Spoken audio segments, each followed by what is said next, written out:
Bonjour à toutes et à tous. Aujourd'hui, on va entamer le deuxième TD de microbiologie générale.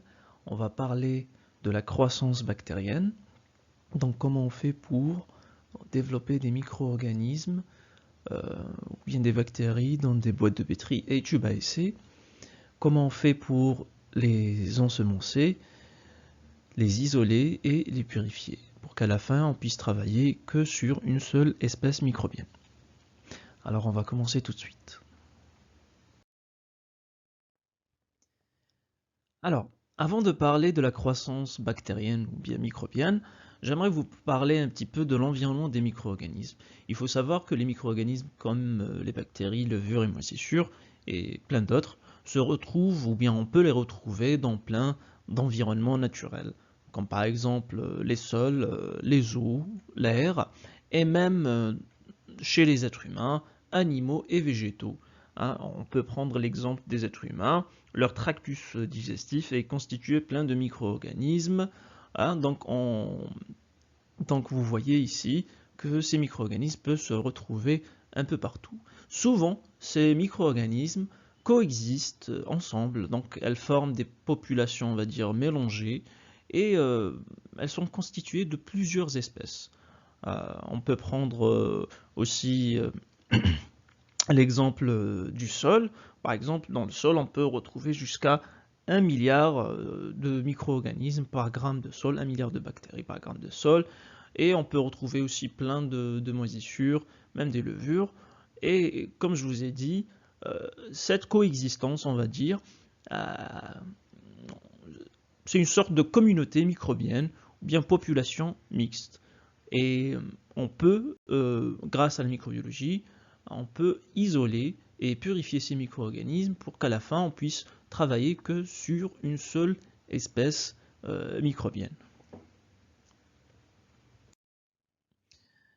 Alors, avant d'entamer les techniques d'ensemencement, j'aimerais d'abord aborder quelques notions basiques qui sont nécessaires pour le bon déroulement de ce TD et des prochains TD. Alors, tout d'abord, il y a le mot inoculum. Hein, il y a aussi le verbe inoculer. Qu'est-ce que ça veut dire? L'inoculum, c'est quoi? C'est l'échantillon ou bien la quantité de micro-organismes qu'on va prélever d'un milieu à partir d'une culture mère ou bien d'une suspension mère destinée à ensemencer, c'est-à-dire cette quantité de micro-organismes, on va l'introduire dans un nouveau milieu de culture qui est stérile et ce milieu de culture va être favorable à la multiplication des micro-organismes qu'on a prélevés. Donc grosso modo, qu'est-ce que c'est un inoculum? C'est une quantité de micro-organismes qu'on va transporter d'un milieu à un nouveau milieu de culture. Pourquoi? Pour cultiver les micro-organismes. Alors, ça c'est l'inoculum. Donc l'inoculum, c'est la quantité de micro-organismes. Il y a aussi le mot ensemencement, et vous allez l'entendre souvent en microbiologie. Ensemencer un milieu de culture, c'est-à-dire introduire l'inoculum, c'est-à-dire la quantité de micro-organismes, dans un milieu de culture stérile. Ce milieu de culture peut être bouillant, c'est-à-dire liquide, sans agar-agar, ou bien avec de l'agar-agar, donc gélosé. Et cette introduction, cette inoculation, va se faire à l'aide d'une pipette Pasteur, d'une anse en platine ou autre instrument. Par exemple, pipette Pasteur, hose, qui ressemble beaucoup à une anse en fil de platine, sauf que celle-ci elle est en plastique, elle est jetable, c'est-à-dire usage unique. Anse en fil de platine, donc on va utiliser la boucle qui se trouve dans la partie supérieure pour prélever l'inoculum et ensemencer un nouveau milieu de culture. On peut aussi le faire grâce à l'écouvillon. Hein, c'est un petit outil qui ressemble beaucoup à un coton-tige. Et c'est vrai, c'est une tige qui contient euh, au bout du coton qu'on va imbiber avec une eau physiologique stérile, puis avec l'inoculum pour ensemencer des milieux de culture qui se trouvent soit dans des boîtes de pétri avec milieu de culture stérile, ou bien tube à essai plus milieu de culture stérile. Donc voilà. Inoculum, c'est la quantité de micro-organismes qu'on prélève. Inoculer, c'est introduire. Ensemencement, c'est l'introduction de l'inoculum bactérien dans un nouveau milieu de culture stérile, à l'aide de quoi? À l'aide d'instruments que je vous ai montrés dans ces figures. Alors, parlons maintenant des techniques d'ensemencement. Première technique, un ensemencement d'un bouillon de culture, c'est-à-dire on va ensemencer un milieu de culture liquide qui ne contient pas d'agar-agar et qui est souvent présent dans des tubes à essai. Alors, si on veut définir l'ensemencement d'un bouillon de culture, on peut dire que c'est une dissociation d'un inoculum dans un milieu de culture liquide. Alors, on peut soit dissocier une colonie, soit quelques microlitres d'une culture bactérienne ou bien d'une suspension bactérienne. Concrètement, comment ça marche? Alors, je vais vous donner d'abord l'exemple d'un milieu de culture gélosé. Supposons que j'ai cultivé des micro-organismes, comme vous le voyez dans la figure. Donc c'est une boîte de pétri qui contient des colonies. Donc on voit bien que la bactérie s'est bien développée.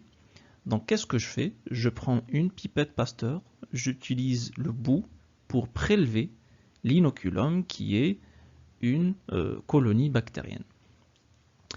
Bien sûr, cela se fait devant un bec benzène dans des conditions stériles pour éviter les contaminations. Alors, l'étape suivante, je prends mon bouillon de culture stérile, c'est-à-dire mon milieu de culture liquide qui est présent dans un tube à essai.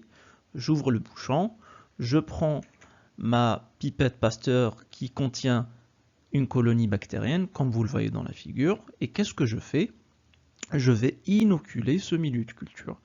Donc l'inoculum va être inoculé, c'est-à-dire la quantité de micro-organismes va être introduite dans le milieu de culture et il va être dissocié, ensuite homogénéisé pour bien séparer les bactéries dans le milieu de culture. Et voilà, nous avons effectué un ensemencement d'un milieu de culture liquide.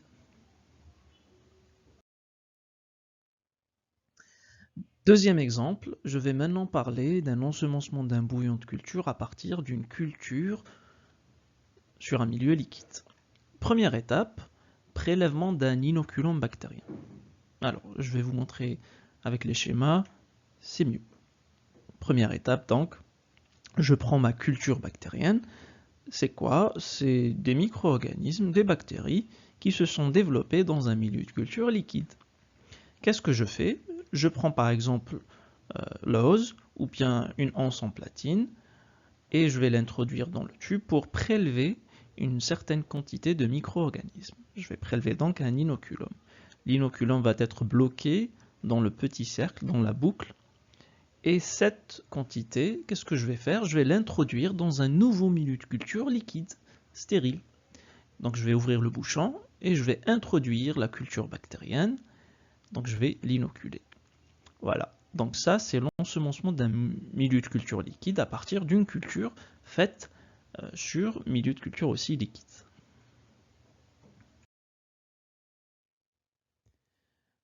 Parlons maintenant de la deuxième technique d'ensemencement, ensemencement d'un milieu de culture gélosé par la méthode d'Estrie. Alors, dans cette méthode, qu'est-ce qu'on va faire? On va prendre l'inoculum, c'est-à-dire la quantité de micro-organismes, on va la déposer sur un milieu gélosé, et ensuite, à l'aide du même outil, c'est-à-dire anse en platine, ose ou pipette Pasteur, on va étaler soigneusement donc l'inoculum en strie. Alors, je vais vous expliquer avec un schéma, c'est plus simple. Alors, comme je vous ai dit, on va d'abord prélever une quantité de micro-organismes, soit à partir d'une culture bactérienne sur milieu liquide, ou bien une culture bactérienne sur milieu solide, c'est-à-dire on va prélever une colonie. Puis qu'est-ce qu'on va faire?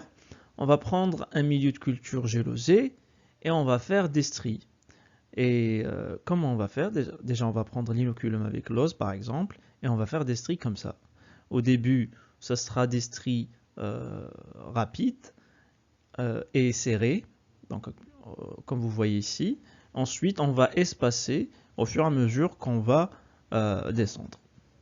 Alors, après incubation des boîtes, c'est-à-dire après avoir mis les boîtes dans une étuve à température appropriée et à temps aussi approprié, pendant par exemple 48 heures, on va avoir des résultats comme comme dans cette figure, on voit en haut qu'il y a beaucoup de bactéries, il y a beaucoup de micro-organismes, ils sont très collés parce qu'on faisait des stries rapides et serrées, et au fur et à mesure qu'on descendait, on voit bien que les colonies sont espacées et bien distinctes. Voilà. On peut aussi faire la même chose, mais en divisant la boîte en 4 parties, par exemple. On peut le faire facilement, sauf que celle-là, dans cette figure, vous voyez, chaque partie correspond à une bactérie. Hein. Donc c'est faisable aussi. Même chose, au début c'est serré, il y a beaucoup de micro-organismes, et au fur et à mesure qu'on descend, on va voir que les colonies se séparent et s'espacent parce que l'inoculum au début il est concentré, mais au fur et à mesure qu'on descend, la quantité de micro-organismes va diminuer. C'est pour ça qu'on obtient en bas des colonies bien séparées. Donc voilà, ça c'est la deuxième technique, ensemencement d'un milieu de culture gélosé par la méthode des stries. On peut également faire un ensemencement d'un milieu de culture gélosé, mais par contre un milieu solidifié, incliné en tube à essai. Alors je vous montre un schéma. Tout d'abord, je fais un prélèvement d'une quantité de micro-organismes, donc soit une colonie bactérienne obtenue après culture sur un milieu gélosé, ou bien une culture bactérienne faite sur un milieu liquide. Alors, par la suite, je prends mon inoculum, je l'introduis dans un tube à essai qui contient une gélose inclinée, et je commence à faire des stries. Des stries, donc je vais d'un bord à l'autre, et à la fin, j'incube, je fais une incubation pour que les bactéries se développent à une température stable pendant une durée bien déterminée. Par la suite, je vais avoir ce genre de résultats. Donc on voit bien au début qu'il y a un tapis de micro-organismes, et au fur et à mesure qu'on descend, on va avoir des colonies bien distinctes. Alors, troisième technique d'ensemencement, un ensemencement d'un milieu de culture gélosé, c'est-à-dire milieu de culture solide, par la technique d'écouvillonnage. Alors, dans cette technique, on va utiliser un outil, un écouvillon, que je vous ai montré au début du TD, qui ressemble à un coton-tige. Alors, qu'est-ce qu'on fait? On va tremper tout d'abord l'écouvillon stérile dans une suspension bactérienne, c'est-à-dire une culture bactérienne liquide, faite sur un milieu liquide, comme vous voyez dans la figure. Donc on va ouvrir notre bouchon ici, et on va tremper l'écouvillon pour prélever une quantité de micro-organismes, un inoculum. Donc le coton va absorber quelques microlitres de la culture bactérienne, comme dans la figure. Ensuite, qu'est-ce que je fais? Je prends cet écouvillon et je vais étaler, donc je vais ensemencer le milieu de culture gélosé. Par contre, je le fais sur toute la surface de la gélose, comme dans la figure ici. Alors comme résultat, après incubation et développement des bactéries, j'aurai un résultat comme celui-là. Donc on voit bien ici que les micro-organismes se sont développés sur toute la surface de la gélose. Parlons maintenant de la quatrième technique, qui est l'ensemencement d'un milieu de culture solide, gélosé, par touche ou bien par spot. Alors je vous explique, avec des schémas toujours, c'est plus simple. Donc première étape, on va d'abord prélever un inoculum en utilisant une hose ou bien une anse en fil de platine. Donc à l'aide de la boucle, on va prélever un inoculum d'une culture bactérienne réalisée sur milieu liquide. Par la suite, on va déposer cette, on va dire, micro-goutte dans un point bien précis. Alors, cet inoculum va être déposé sur une petite surface du milieu. Elle va former une touche ou bien un petit spot ovale d'un diamètre de 1 à 2 cm. Et on peut faire à la place, par exemple, des stries aussi, qui ne dépassent pas les 2 cm de diamètre.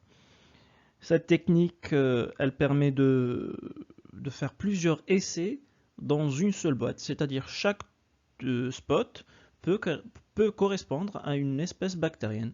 Donc on peut réaliser plusieurs spots de différentes bactéries dans une seule boîte de pétri. Et souvent, ces tests cette méthode d'ensemencement réalisée pour faire des tests d'identification de caractères biochimiques.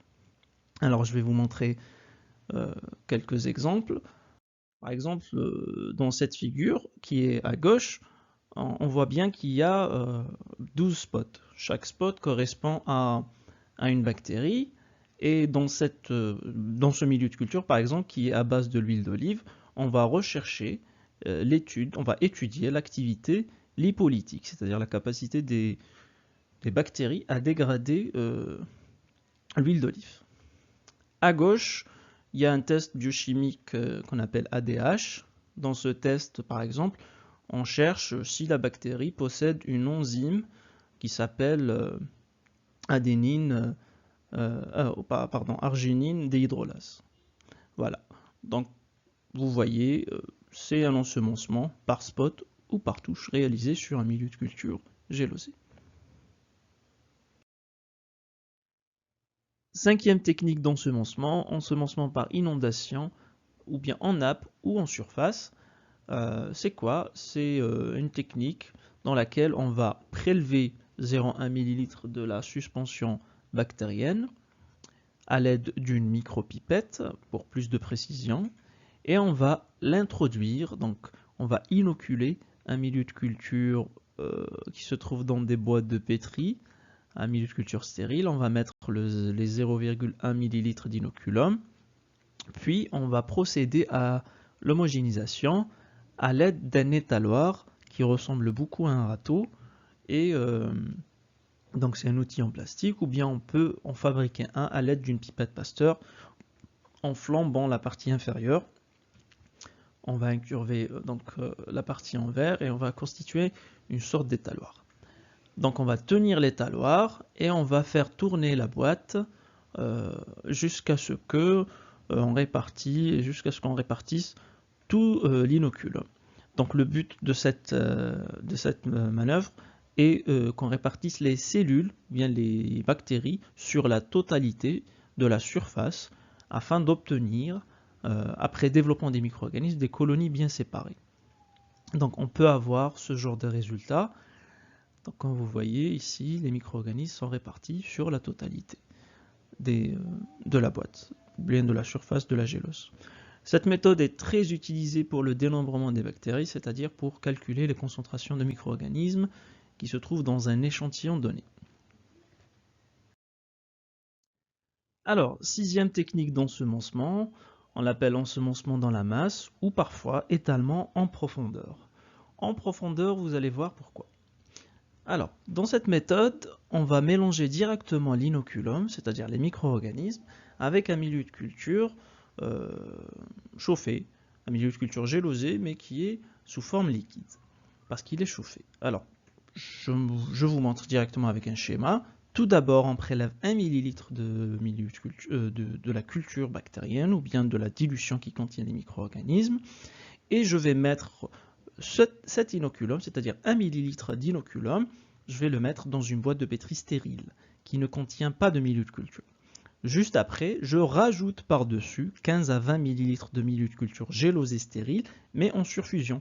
En surfusion veut dire que le milieu de culture est sous forme liquide car il est assez chaud, mais qui n'est pas trop chaud ou bien très chaud, il ne va pas tuer les micro-organismes. Cette température, elle va être entre 45 et 50 degrés Celsius.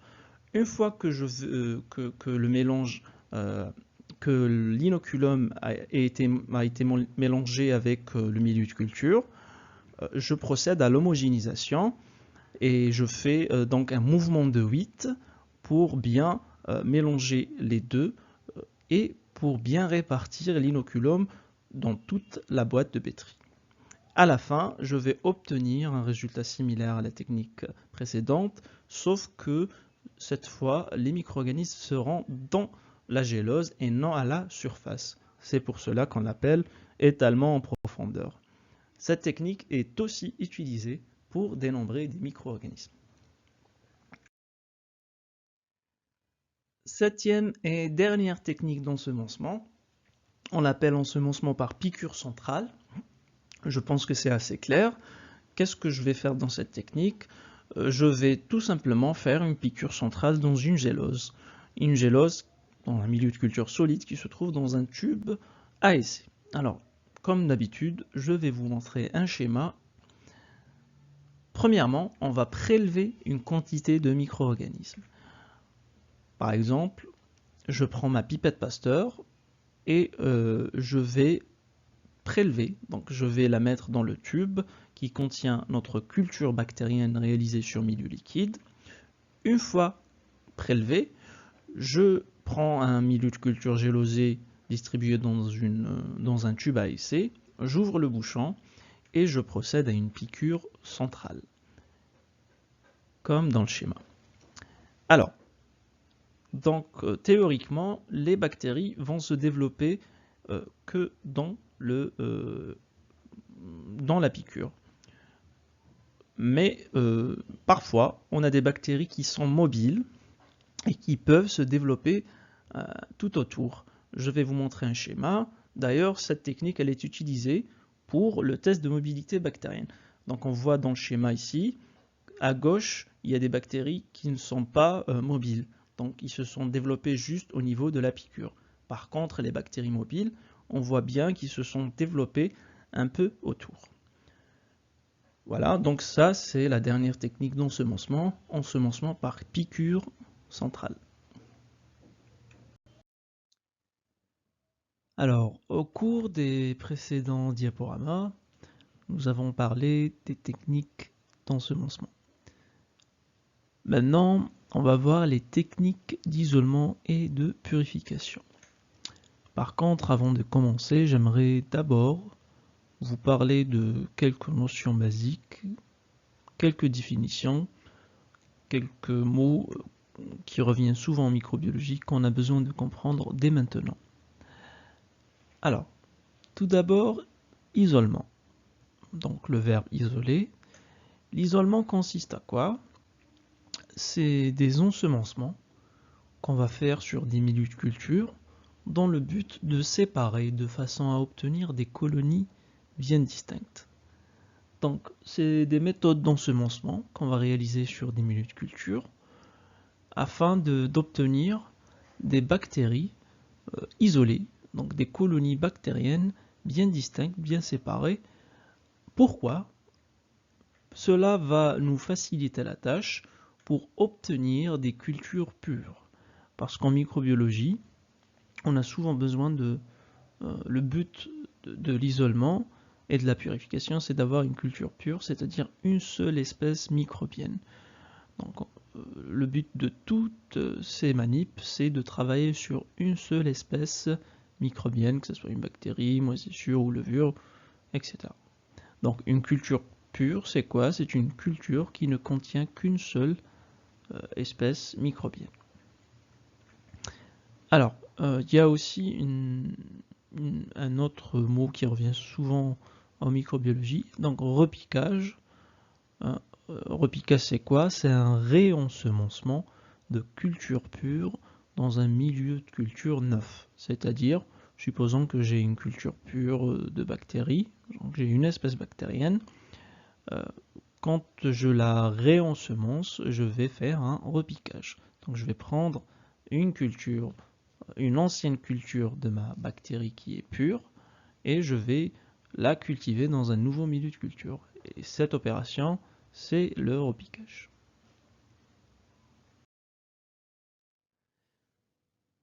Bon, avant de vous parler des techniques d'isolement et de purification, j'aimerais vous parler d'une étape primordiale, d'une technique qu'on utilise souvent en microbiologie et qui est très pratique, qui va nous aider à réduire la concentration de micro-organismes qui se trouvent dans un échantillon donné. Parce qu'il faut savoir que quand on ramène un échantillon par exemple de terre, de sol, cet échantillon il est rempli de micro-organismes. Donc il est très concentré en micro-organismes. Et si on procède à un ensemencement directement à partir de l'échantillon, on va avoir des problèmes pour isoler les bactéries. Pourquoi? Parce que les boîtes de pétri seront après croissance des micro-organismes à partir de cet échantillon, ils seront très chargés et du coup on aura un tapis bactérien, on n'aura pas des colonies bien séparées. Donc pour résoudre ce problème, on doit d'abord passer par une étape qui s'appelle, ou bien une méthode qui s'appelle les dilutions décimales successives. Le verbe diluer, définition simple, c'est quoi? C'est une méthode qui permet d'obtenir une solution de concentration inférieure à celle du départ. Je vais vous donner un exemple tout con. Supposons que j'ai préparé du café et j'ai mis 3 cuillères à café de sucre dans ce café. Quand j'ai bu ce café, donc j'ai senti que c'était trop sucré. Maintenant, comment je fais pour réduire cette concentration de sucre? Je vais diluer en rajoutant plus de café. Donc, j'ai réduit la concentration de sucre qui se trouve dans ce café en rajoutant plus de café, qui est le solvant. Alors, on peut donc faire cette dilution soit par ajout de solvant, comme l'exemple que je vous ai donné il y a quelques secondes. On peut le faire en microbiologie, soit par exemple en rajoutant de l'eau physiologique stérile. Ou bien on peut faire des prélèvements de la solution mère, c'est-à-dire de l'échantillon, du premier échantillon, et en le complétant avec un solvant, par exemple l'eau physiologique stérile, pour garder le même volume. Alors, je vais vous expliquer avec un schéma, ça sera beaucoup plus simple. Donc voici le schéma. Je prends d'abord mon échantillon, par exemple de terre, que je vais appeler cet échantillon de terre, par exemple, je vais prendre 10 grammes de terre que je vais mettre dans 90 millilitres d'eau physiologique stérile. Et ce mélange va constituer la solution mère. Donc c'est la première solution avec laquelle on va travailler. Supposons que dans cette solution mère, il y ait 100 000 bactéries par millilitre. Donc il y a 100 millilitres bactéries par millilitre. Comment je fais pour réduire cette concentration? Mon but est d'aller à 100 bactéries par millilitre ou bien 10 bactéries par millilitre. Alors, comment je fais? Je vais procéder à des dilutions décimales successives. C'est-à-dire, je vais faire des dilutions et à chaque dilution, je vais diviser la concentration par 10. Donc, comment je fais? Je prends 1 millilitre de cet échantillon mère et je vais le rajouter. Je vais le mettre dans un tube à essai qui contient 9 ml d'eau physiologique stérile. Donc à la fin, j'aurai obtenu comme volume final 10 ml.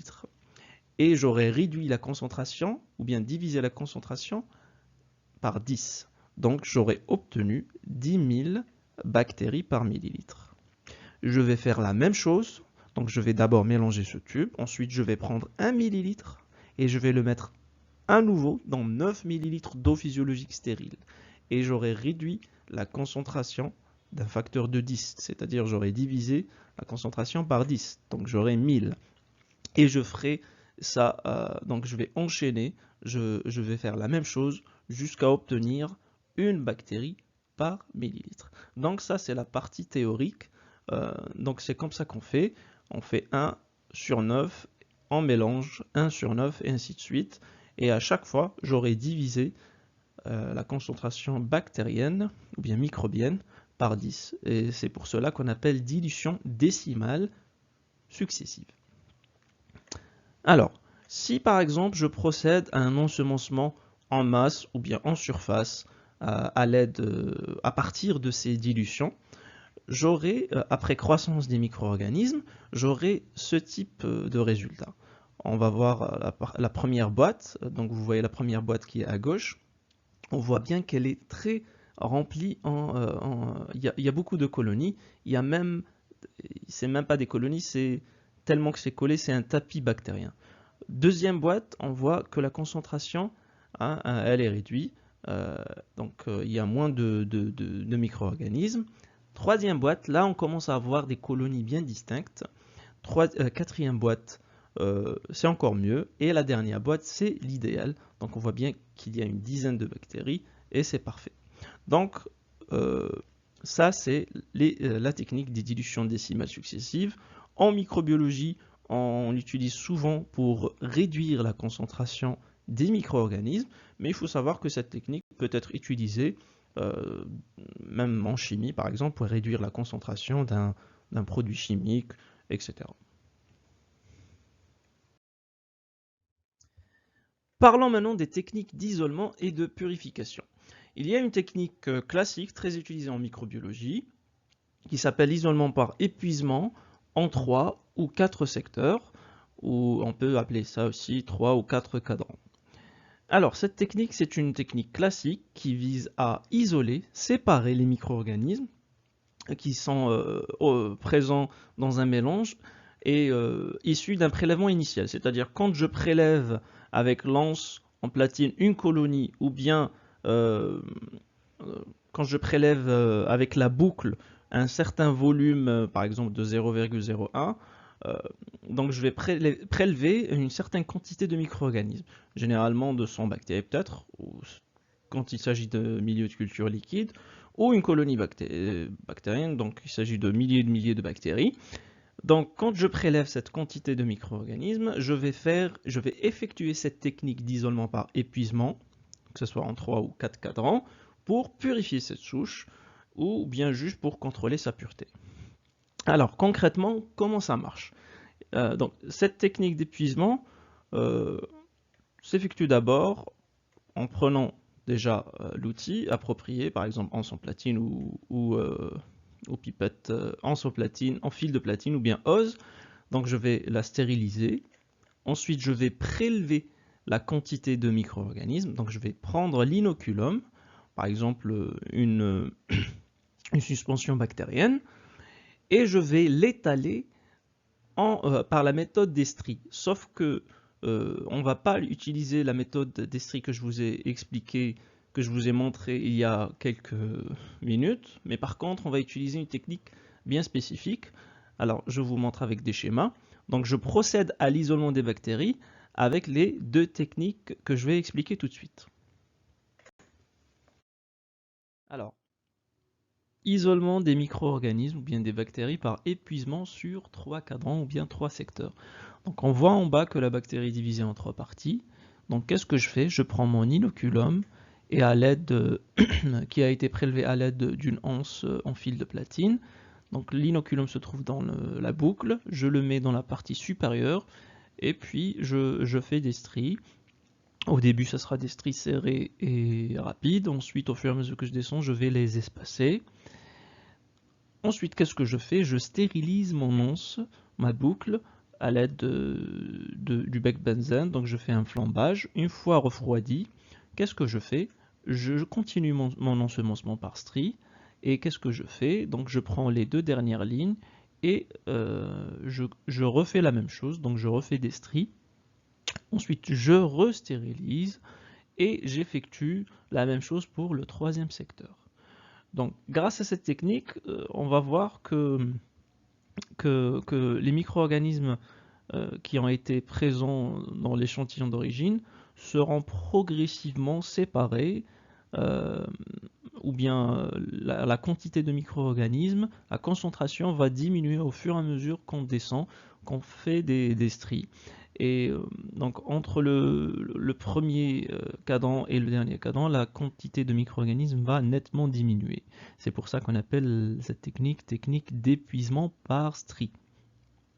Donc une fois que j'aurai incubé les micro-organismes ou bien les boîtes à température appropriée pendant une durée appropriée, j'aurai ce type de résultat.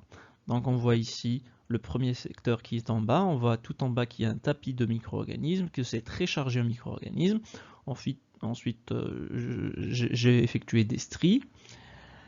Par la suite, j'ai procédé au deuxième ensemencement, donc secteur 2.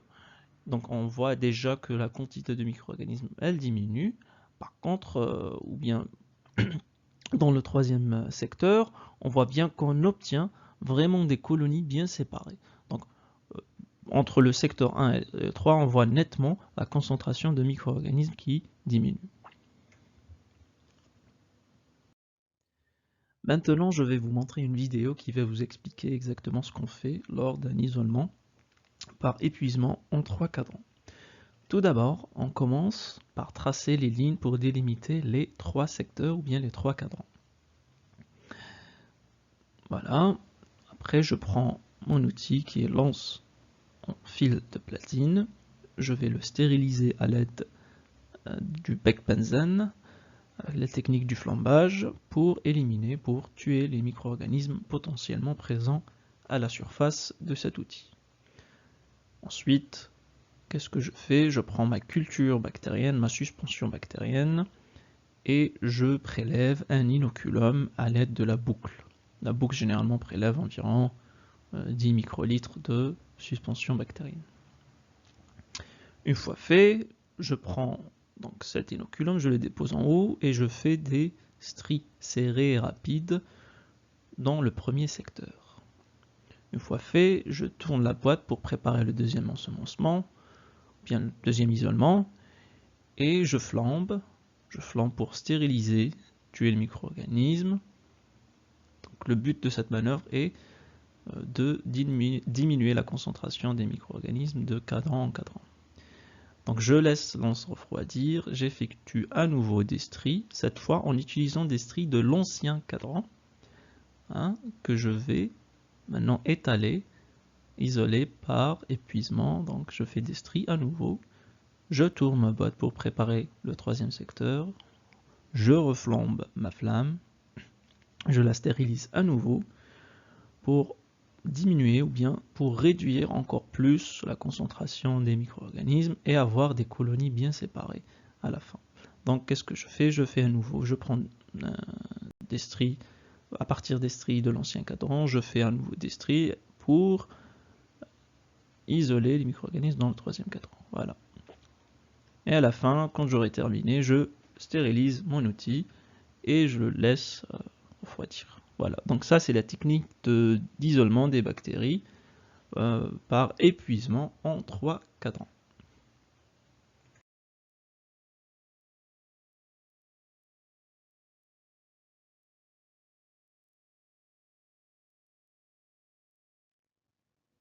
Durant le premier TD, on a parlé des milieux de culture, on a vu que c'était une préparation qui doit satisfaire les exigences nutritionnelles des micro-organismes, mais aussi quelques facteurs physico-chimiques tels que la température, le pH, la présence ou absence d'oxygène et pression osmotique. Donc tout cela pour favoriser la croissance des micro-organismes.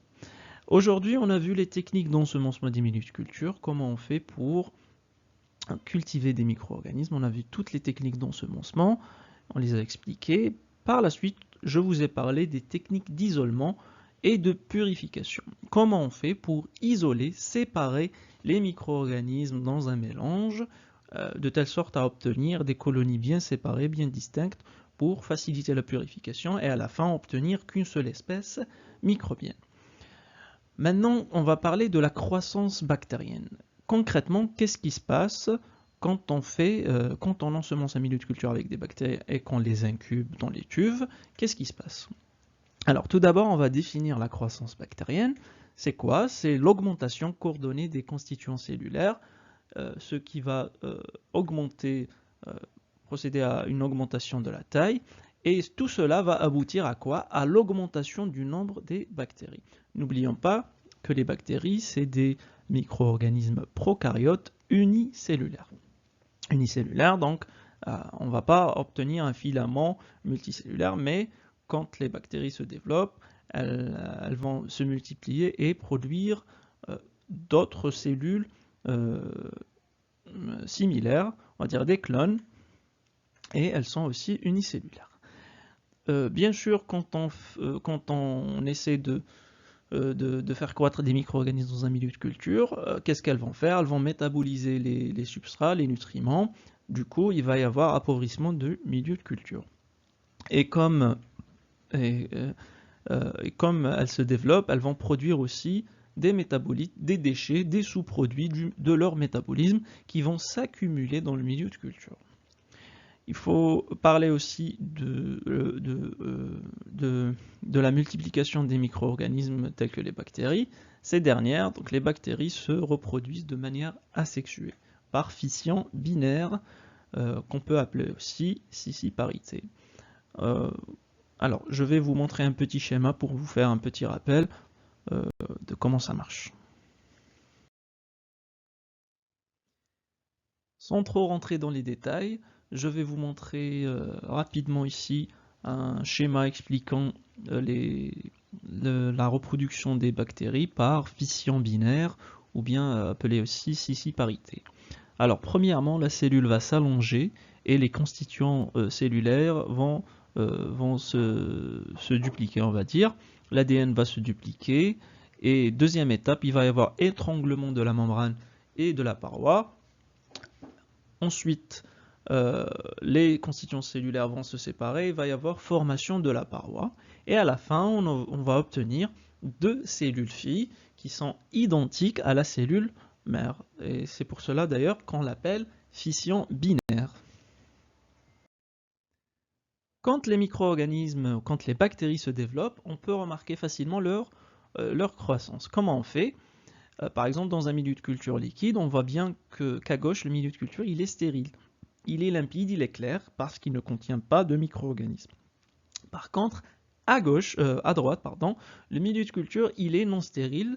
Pourquoi? Parce que les bactéries se sont développées. On voit bien qu'il est trouble, qu'il est plus clair, et donc c'est un facteur de différenciation. En ce qui concerne le milieu de culture solide, par exemple dans une boîte de pétri, on voit bien que les bactéries vont donner des colonies. Si on fait un petit zoom sur cette colonie bactérienne, on va remarquer qu'elle est circulaire, qu'elle est bombée ou bien convexe. Elle peut avoir d'autres formes, cette colonie, tout dépend de l'espèce, mais généralement elle donne une forme circulaire, bombée ou bien convexe, de couleur jaune ou bien blanchâtre, on va dire, et crémeuse. Donc un aspect crémeux ou bien une texture crémeuse, on va dire. Donc chaque bactérie peut, par exemple, une bactérie, après fission binaire, après multiplication, va donner 2, et 2 vont donner 4, et ainsi de suite, jusqu'à former une colonie. Généralement, la colonie peut avoir une concentration bactérienne allant de 1 million jusqu'à 100 millions. Tout dépend de l'espèce bactérienne qu'on étudie. Quand on introduit des bactéries dans un milieu de culture, elles vont commencer à métaboliser les nutriments, se développer et se multiplier pour augmenter en nombre. Alors, des chercheurs ont réussi à calculer le nombre de bactéries par unité de temps et ils ont pu tracer cette courbe logarithmique. Donc, on voit bien dans l'axe des ordonnées le nombre de cellules viables et dans l'axe des abscisses le temps. Donc on voit bien le nombre de cellules en fonction du temps. Alors, si on étudie bien cette courbe, on va remarquer que la bactérie ou bien la croissance bactérienne passe par 4 phases principales. La première phase, c'est la phase de latence. Alors, cette phase, c'est une phase d'adaptation des bactéries au milieu de culture. Donc, on voit bien que le taux de croissance mu, il est égal à 0. Mu, c'est quoi? C'est le taux de croissance. C'est quoi? C'est le nombre de divisions bactériennes par unité de temps. Donc, quand on introduit des bactéries dans un nouveau milieu de culture, elle va sûrement passer, donc obligatoirement passer par la phase de latence, qui est une phase d'adaptation dans laquelle les bactéries vont préparer son bagage enzymatique nécessaire à la métabolisation des substrats disponibles dans le milieu de culture. Voilà, c'est pour cela qu'on l'appelle la phase d'adaptation. Par contre, si par exemple on prend des micro-organismes et qu'on les mette dans un milieu de culture, dans le même milieu de culture dans lequel ils se trouvaient précédemment, dans ce cas-là, les bactéries n'ont pas besoin d'une phase d'adaptation parce qu'elles vont synthétiser les mêmes enzymes qu'elles synthétisaient dans le milieu précédent. Donc, quand il y a la phase d'adaptation, c'est un nouveau milieu de culture. Quand il n'y a pas de phase d'adaptation, quand il n'y a pas de phase de latence, ça veut dire qu'on utilise le même milieu de culture avec les mêmes composés, les mêmes substrats. Deuxième phase qui vient juste après la phase de latence, c'est la phase de croissance exponentielle. Donc c'est la phase où les bactéries vont se multiplier sans arrêt. Le taux de croissance ici, comme vous le voyez, il est maximal. Le nombre de divisions bactériennes par unité de temps, il est maximal. Et le temps de génération, qu'on appelle G, c'est l'intervalle de temps entre deux divisions successives, il est minimal. Ça veut dire les bactéries ici, le taux de croissance est maximal et les bactéries se développent au maximum. Alors, c'est une étape où, comme vous voyez, il va y avoir beaucoup de bactéries vivantes et le taux de mortalité, il est égal à 0.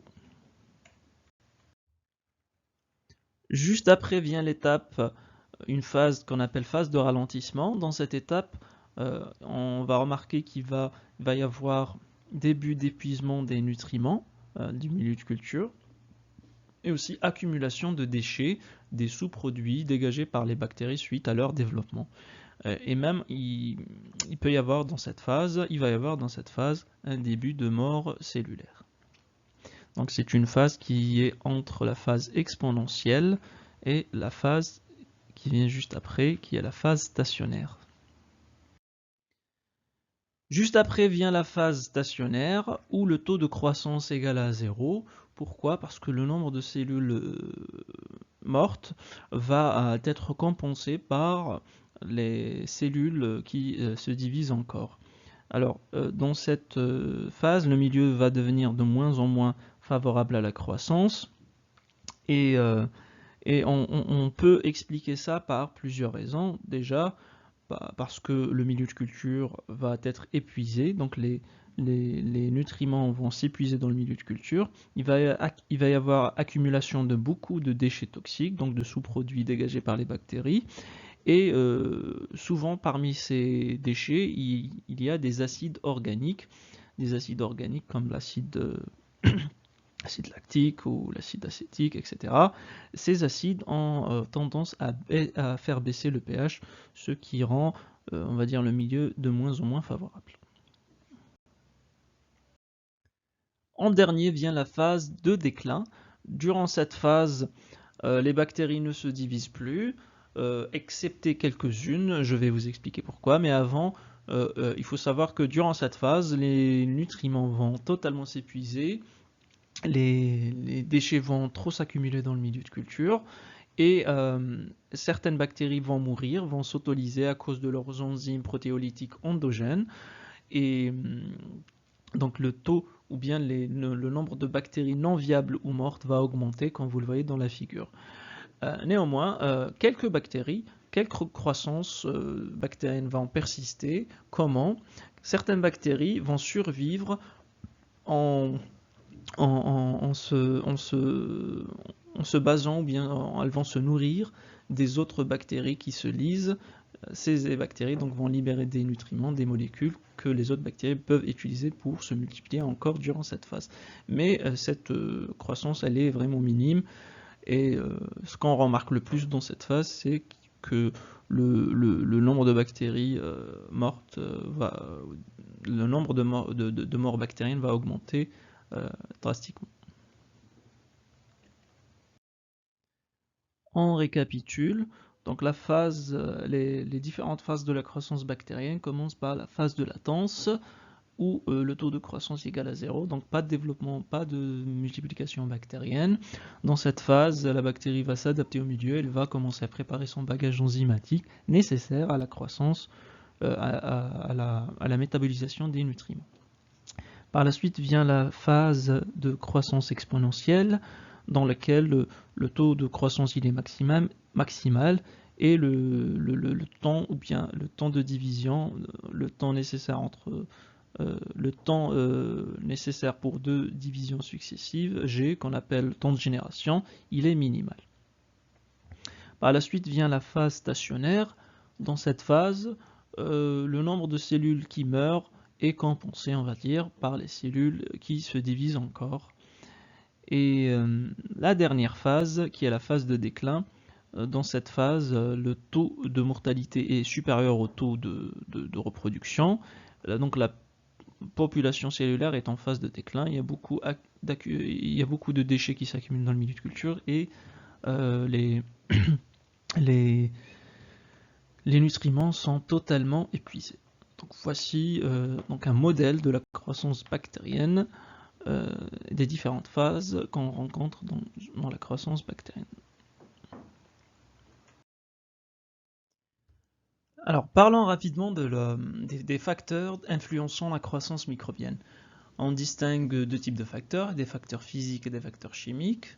Des facteurs physiques comme la température, le pH, la pression osmotique, et d'autres facteurs chimiques comme carbone, oxygène ou autres facteurs ou exigences nutritionnelles. On ne va pas aborder aujourd'hui les facteurs chimiques, on va plus parler des facteurs physiques.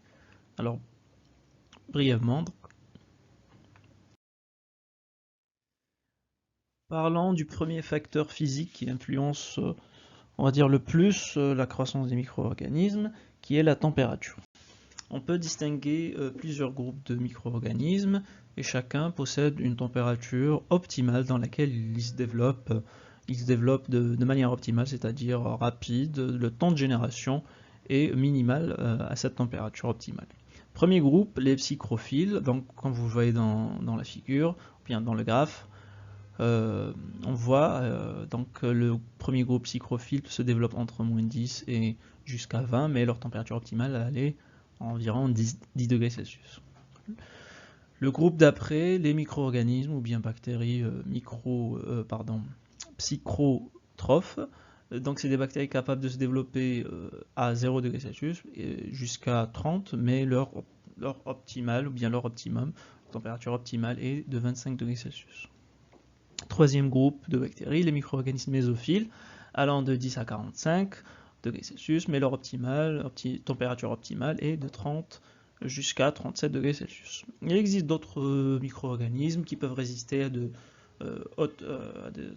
très fortes, on va dire, de hautes températures, comme le groupe des micro-organismes thermophiles, qui peut se développer entre 45 et 70 degrés Celsius, mais leur optimum est de 30 degrés Celsius.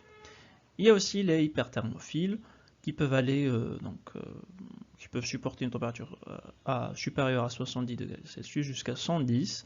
On les appelle hyperthermophiles. Généralement, on les retrouve chez les archéobactéries. Donc on appelle ça des micro-organismes extrémophiles parce qu'elles supportent des conditions, on va dire, environnementales extrêmes.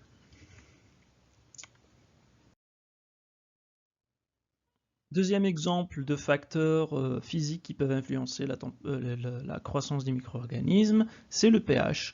Donc chaque groupe de micro-organismes a un pH, on va dire, optimal, dans lequel il se développe le mieux.